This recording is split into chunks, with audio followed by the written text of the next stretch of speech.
This first phase of your escrow period is called the investigation period or the inspection period.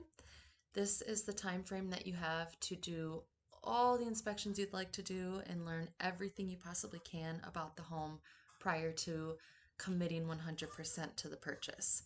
This time frame can vary depending on the offer. Each transaction is different, so it'll depend on what we needed to write into the offer to get your offer accepted.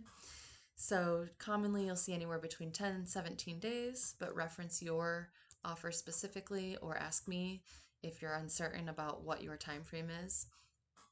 So this is the time where we can schedule the home inspection and any additional inspections that you'd like to do on the home. So those can include plumbing, sewer, electrical, HVAC, roof, foundation, mold, termite, etc. The list goes on and on and on. So it'll all depend on this property specifically with what we'd like to look into further. In addition to the inspections, we'll receive seller disclosures. These are documents that the seller provides answering a series of questions about the home.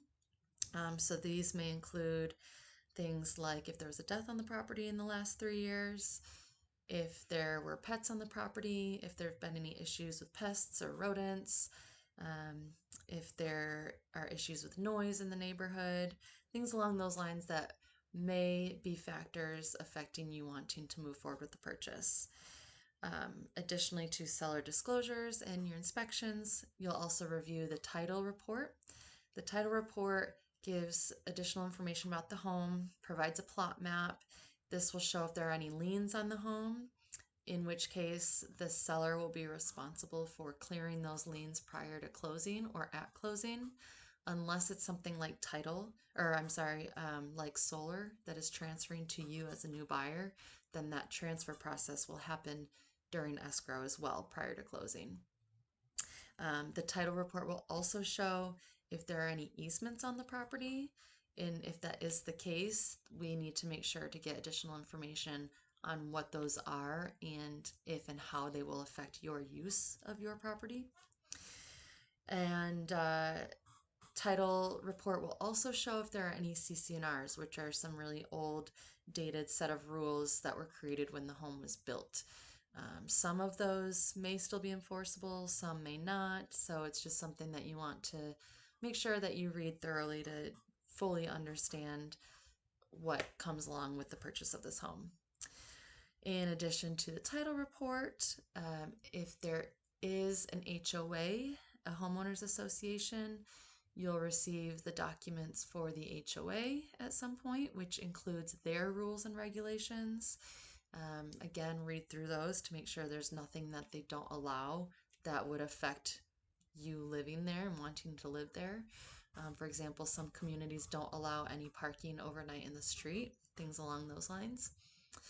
And the HOA documents will also include their financials. So make sure to review that to ensure that you're comfortable with the financial standing of the association. It will also include if there are any upcoming assessments that are known. If unknown, obviously they can't share that information, but that's a big deal if all of a sudden you're going to be hit with a big bill from the HOA. You want to know that in advance. So a handful of things to review there with the HOA.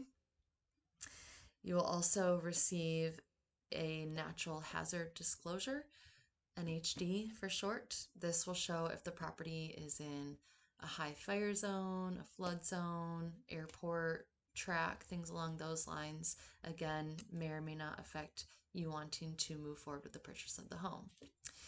So all of these things will be getting provided to you. It is a lot of information, so take your time to some extent going through. Obviously, we have this set period of time to do everything in, but if you feel rushed or overwhelmed, take a breather, call me. I'm here to help, hold your hand. I'm going through all of the information at the same time as you as well so that we can confer and that I'm a second set of eyes to make sure that nothing jumps out at me that might be a concern. So if you have any questions, as always, hit me up. Otherwise, We will just take one step at a time and get through all of this information to make sure we know everything we possibly can about your new home.